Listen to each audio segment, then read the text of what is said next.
Good morning sa lahat. Ito na yung triple 2 natin na unang direct. Mag 12 days na ngayon. Nagpatubig na tayo dahil tapos na tayo nagpa-follow up ng pang patay damo o herbicide. Kaya kailangan natin babad sa tubig ang palay pang mabilis makarecover at saka madaling mamatay ang mga damo yung naigo ng ating herbicide na ina-apply natin.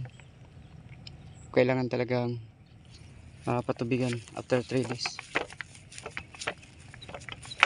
sa application ng herbicide. Ito na.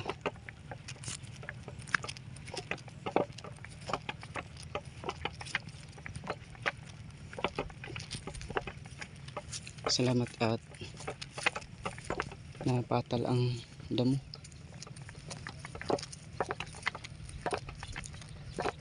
Hindi tayo nakakita ng marami-rami na damo.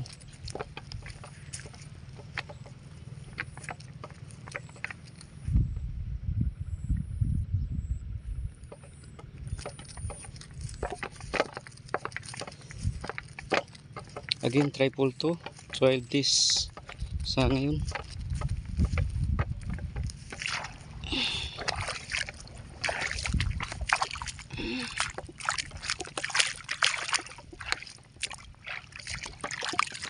Hindi sarap.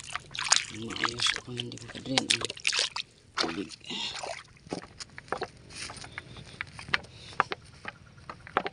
Thank you for watching. God bless sa lahat.